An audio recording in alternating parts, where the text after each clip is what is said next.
नमस्कार दोस्तों, एक बार फिर से आप सभी का स्वागत है हमारी अपनी चैनल यानी कि हित नॉलेज में। दोस्तों, भारत में होली का उत्सव अलग अलग प्रदेशों में भिन्नता के साथ मनाया जाता है। ब्रज की होली आज भी सारे देश के लिए आकर्षण का बिंदु होती है। बरसाने की लठमार होली काफी प्रसिद्ध है। इसमें पुरुष महिलाओं पर रंग डालते हैं और महिलाएं उन्हें लाठियों तथा कपड़े के बनाए गए कोड़ों से मारती है। इसी प्रकार मथुरा और वृंदावन में भी 15 दिनों तक होली का पर्व मनाया जाता है। कुमाऊं की गीत बैठकी में शास्त्रीय संगीत की गोष्ठियां होती है।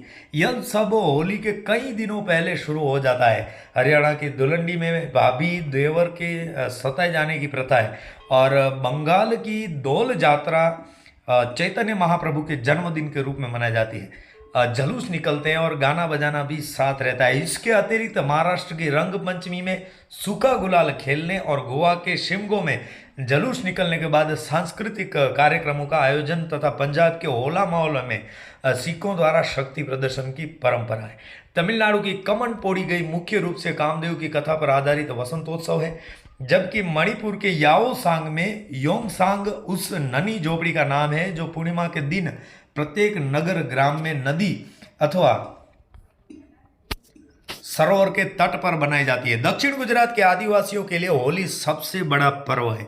छत्तीसगढ़ की होली में लोकगीतों की अद्भुत परंपरा है और मध्य प्रदेश के मालवा अंचल के आदिवासी इलाकों में बेहद धूमधाम से मनाया जाता है भगोरिया, जो होली का ही एक रूप है। बिहार का फगुआ जमकर मौज मस्ती करने का पर्व है और नेपाल की होली में इस पर धार्मिक और सांस्कृतिक रंग दिखाई देता है। इसी प्रकार विभिन्न देशों में बसे प्रवासियों तथा भारतीय धार्मिक संस्थानों जैसे कि इस्कॉन या वृंदावन के बांके बिहारी मंदिर में अलग अलग प्रकार के होली के श्रृंगार और उत्सव मनाने की परंपरा है, जिसमें अनेक समानताएं और भिन्नताएं हैं।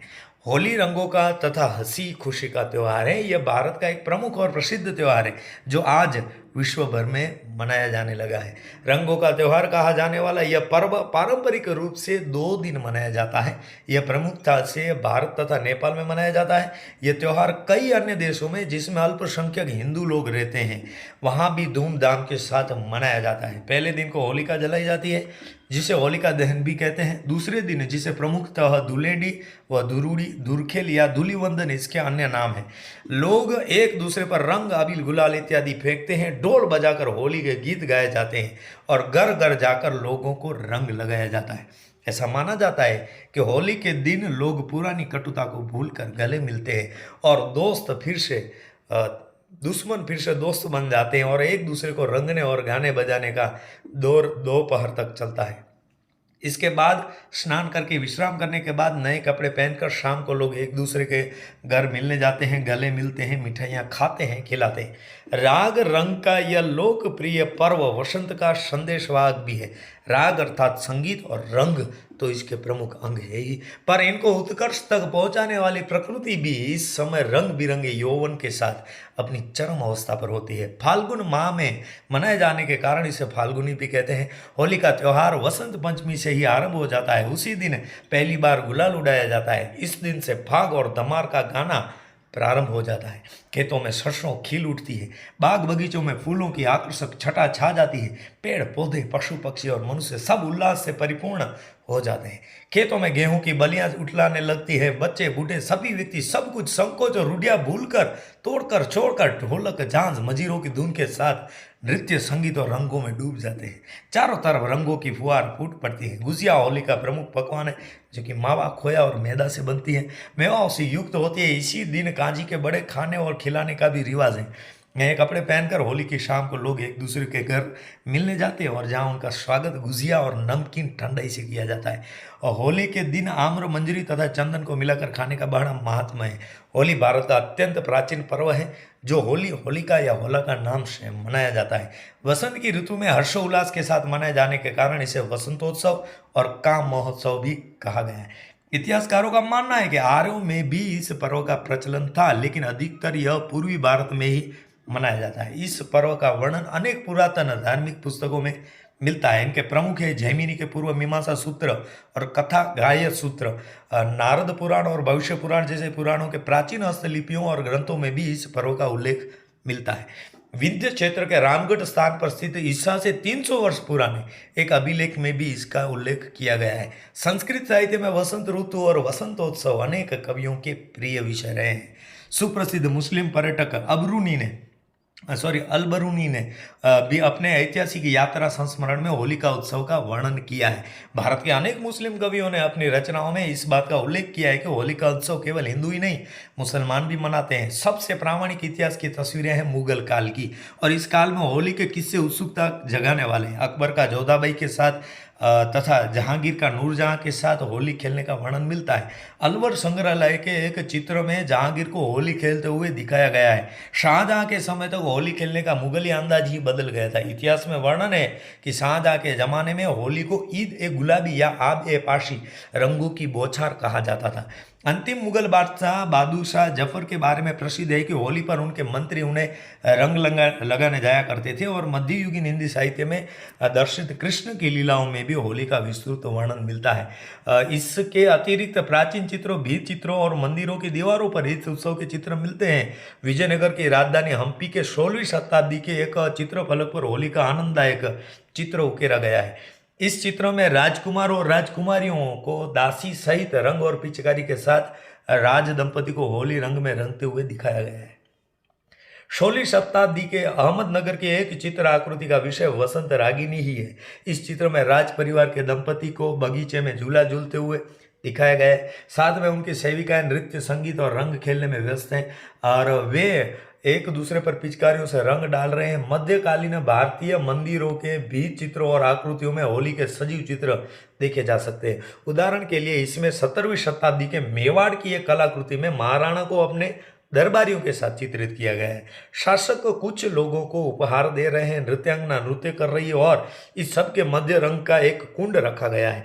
बूंदी से प्राप्त एक लघु चित्र में राजा को हाथीदंत के सिंहासन पर बैठा हुआ दिखाया गया है, और जिसके गालों पर महिलाएं गुलाल मल रही हैं। होली के पर्व से अनेक कहानियां जुड़ी हैं। इनमें से सबसे प्रसिद्ध कहानी है प्रहलाद की।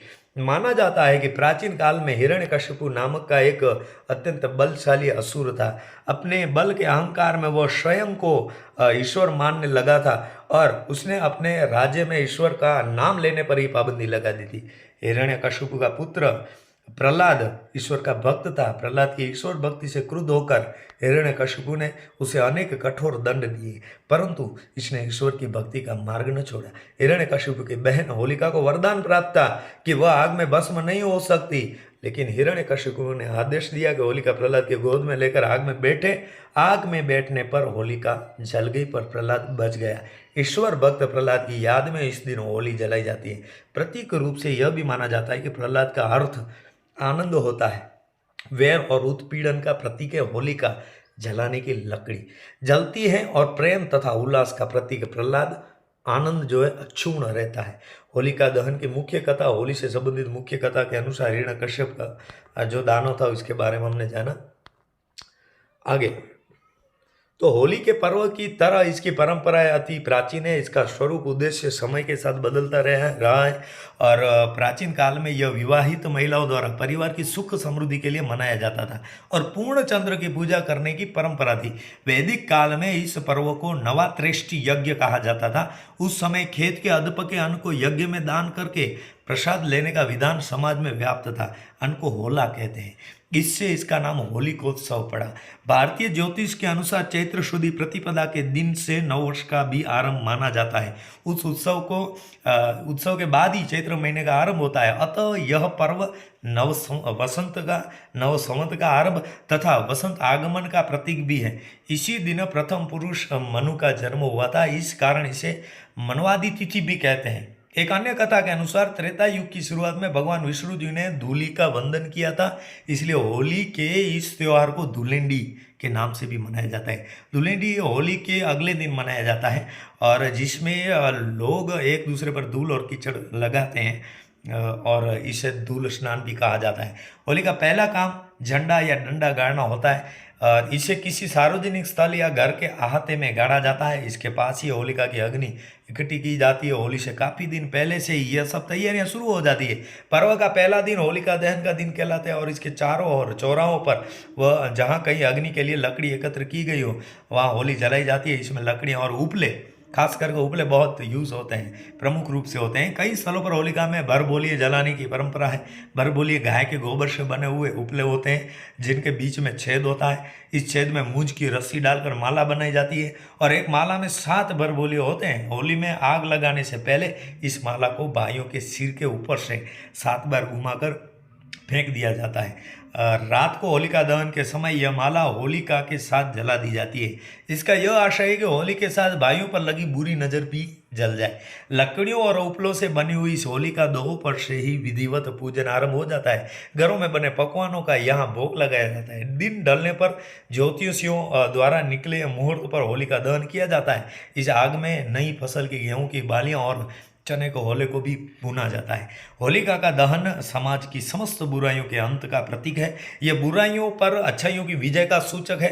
गांवों में लोग देर रात तक होली के गीत गाते हैं, नाचते हैं, खेलते हैं। होली से अगला दिन धूलिवंदन कहलाता है। इस दिन लोग रंगों से खेलते हैं। सुबह होते ही सब अपने मित्रों और रिश्तेदारों से मिलने के लिए निकल पड़ते हैं। गुलाल और रंगों से सबका स्वागत किया जाता है। लोग अपनी ईर्ष्या द्वेष की भावना भूलकर प्रेम पूर्वक गले मिलते हैं तथा एक दूसरे को रंग लगाते हैं।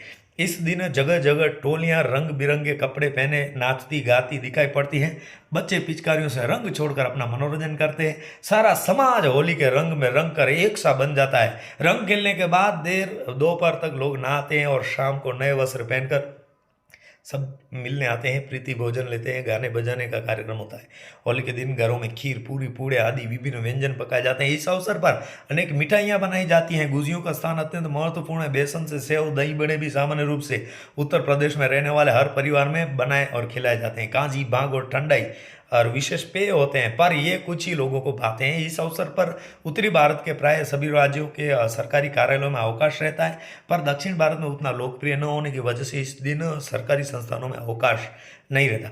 भारतीय शास्त्रीय, उपशास्त्रीय, लोक तथा फिल्मी संगीत की परंपराओं में होली का विशेष महत्व है। शास्त्रीय संगीत में दमार का होली से गहरा संबंध है। हालांकि ध्रुपद, दमार, छोटे व बड़े ख्याल और ठुमरी में भी होली के गीतों का सौंदर्य देखते ही बनता है। कथक नृत्य के साथ होली, दमार और ठुमरी पर प्रस्तुत की जाने वाली अनेक सुंदर बंदिशें जैसे चलो भूइयाँ आज खेले होरी कन्हैया घर आज भी अत्यंत लोकप्रिय है। ध्रुपद में गाए जाने वाली एक लोकप्रिय बंदिश है खेलत हरि संग सकल रंग भरी होरी सखी। भारतीय शास्त्रीय संगीत में कुछ राग ऐसे हैं जिनमें होली के गीत विशेष रूप से गाए जाते हैं। बसंत, बहार, हिंडोल तथा काफी ऐसे ही राग हैं। होली पर गाने बजाने का अपने आप वातावरण बन जाता है और जन जन पर इसका रंग भी छा जाता है। उपशास्त्रीय संगीत में चैती, दादरा और ठुमरी में अनेक प्रसिद्ध होलियां हैं। होली के अवसर पर संगीत की लोकप्रियता का अंदाज इसी बात से लगाया जा सकता है कि संगीत की एक विशेष शैली का नाम ही होली है, जिसमें अलग अलग प्रांतों में होली के विभिन्न वर्णन सुनने को मिलते हैं, जिसमें उस स्थान का इतिहास और धार्मिक महत्व भी छुपा हुआ होता है। जहाँ ब्रजधाम और राधा और कृष्ण के होली खेलने के वर्णन मिलते हैं, वहीं अवध में राम और सीता के जैसे होली खेले रघुवीरा। अवध में, राजस्थान के अजमेर शहर में ख्वाजा मोइनुद्दीन चिश्ती की दरगाह पर गाई जाने वाली होली का विशेष रंग है। उनकी एक प्रसिद्ध होली है आज रंग है री मन रंग है अपने महबूब के घर रंग है री। इसी प्रकार शंकर जी से संबंधित एक होली में दिगंबर खेले मसाने में होली कहकर शिव द्वारा श्मशान में होली खेलने का वर्णन मिलता है। भारतीय फिल्मों में भी अलग अलग रागों पर आधारित होली के रंग गीत प्रस्तुत किए गए हैं जो काफ़ी लोकप्रिय हैं। सिलसिला के गीत रंग बरसे भीगे चुनर वाली, जो रंग बरसे और नवरंग के आया होली का त्यौहार, उड़े रंगों की बौछार को आज भी लोग भूल नहीं पाए। धन्यवाद। बहुत ही लंबा वीडियो बन गया, लेकिन आखिर तक आपने वीडियो देखा, बहुत बहुत शुक्रिया, धन्यवाद। अगर आपको वीडियो पसंद आई तो लाइक, शेयर और सब्सक्राइब करना मत भूलें। Thank you.